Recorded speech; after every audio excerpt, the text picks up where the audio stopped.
सर्वकामांश्च देहि मे।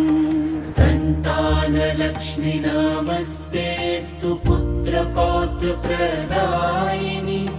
पुत्र्यां देहि धनं देहि सर्वकामांश्च देहि मे। विद्यालक्ष्मी नमस्तेऽस्तु ब्रह्मविद्यास्वरूपिणि। विद्यां देहि कलां देहि सर्वकामांश्च देहि मे। धान्यलक्ष्मी नमस्तेऽस्तु सर्वदारिद्र्यनाशिनि। धनं देहि श्रियं देहि सर्वकामांश्च देहि मे। धान्यलक्ष्मी नमस्तेऽस्तु सर्वाभरणभूषिते। धान्यं देहि धनं देहि सर्वकामांश्च देहि मे।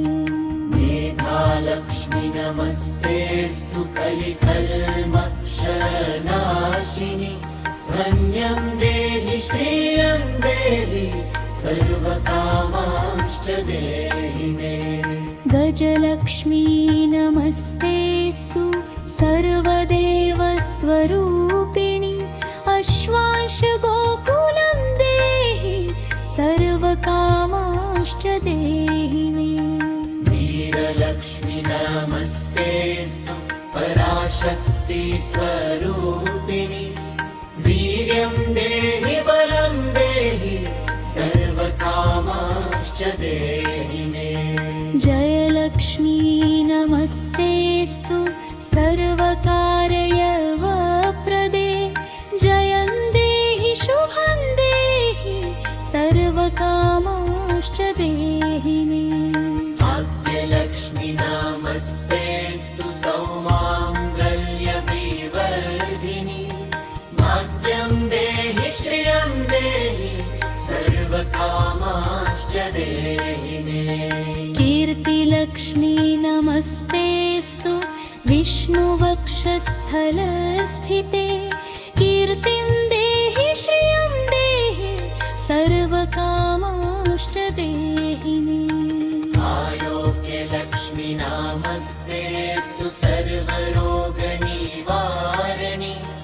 आयुर्देहि श्रियं देहि सर्वकामांश्च देहि मे। सिद्धलक्ष्मी नमस्तेऽस्तु सर्वसिद्धिप्रदायिनि।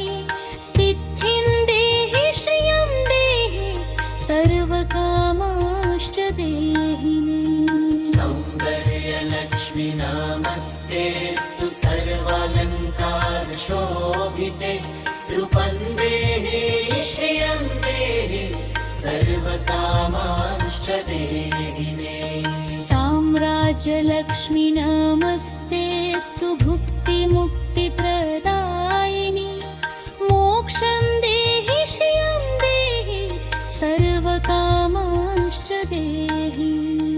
मङ्गले मङ्गलाधारे मङ्गले मङ्गलप्रदे। मङ्गलार्थं मङ्गले श्रीमङ्गलं देहि मे सदा। सर्वमङ्गलमाङ्गल्ये शिवे सर्वार्थसाधिके। शरण्ये त्र्यम्बके देवी